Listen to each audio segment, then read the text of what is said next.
안녕하세요. 배우자의 도박 때문에 이혼하게 된 분들이 많은 것 같습니다. 그 중에는 남편이 도박에 빠져 재산을 탕진하고 빚까지 잔뜩 졌는데 집을 나가 연락까지 끊은 경우가 많고요. 그런데 더 황당한 건 남편이 협의혼을 해주지 않는 경우입니다. 이렇게 남편의 심각한 도박빚과 반복되는 부부싸움, 그리고 결국 집을 나가 연락까지 끊어버리고 협의혼을 거부하고 있다면 어떻게 해야 할까요?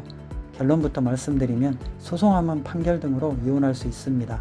협의혼을 안 해준다고 해서 이혼을 못하는 것은 아닙니다. 협의혼은 남편이 법원에 함께 가서 해야 하지만 재판상 이혼은 남편이 없어도 가능합니다. 민법 제840조에서 정한 재판상 이혼 사유가 인정되면 판사님의 판결로 이혼할 수 있습니다. 특히 반복적인 도박으로 그의 채무가 발생하고 생활비가 부족해지고 부부싸움이 계속되다가 남편이 가출하고 연락까지 끊었다면 단순히 남편이 도박을 했다는 사실만 주장할 것이 아니라 도박으로 인해 혼인관계가 어떻게 파탄되었는지를 구체적으로 입증하는 것이 중요합니다.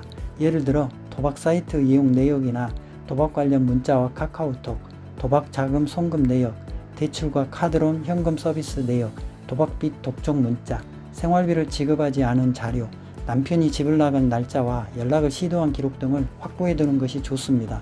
그리고 남편의 도박빚이라고 해서 아내가 무조건 갚아야 하는 것도 아닙니다. 남편이 도박으로 진 빚은 원칙적으로 남편 개인 채무이므로 아내가 책임질 필요가 없습니다.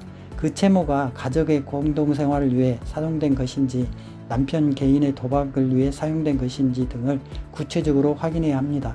또한 이혼 소송할 때는 이혼만 청구할 것이 아니라 상황에 따라 위자료와 재산분할, 미성년 자녀가 있다면 친권 양육권과 양육비까지 함께 청구해야 합니다. 만약에 남편 소유 재산이 있을 때 이를 처분하거나 숨길 우려가 있다면 가압류 등 보존 처분도 함께 검토할 필요가 있습니다. 그리고 남편의 거주지를 모르거나 연락이 완전히 끊겼다고 해서 소송을 못하는 것도 아닙니다. 주소 확인과 송달 절차를 거쳐 필요한 경우 판사님의 공시송달 명령으로 재판을 진행할 수도 있습니다. 남편의 출석 없이도 판결을 받을 수 있습니다. 중요한 것은 도박 그 자체보다 도박으로 인해 혼인생활이 어떻게 무너졌는지를 증거로 보여주는 것입니다. 남편이 협의혼을 거부한다고 해서 평생 이혼할 수 없는 것은 아닙니다.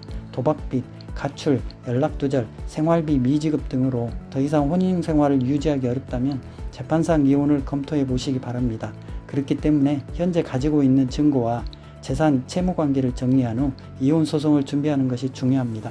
저희가 이혼 소송 경험이 많기 때문에 자세한 상담을 해드리겠습니다.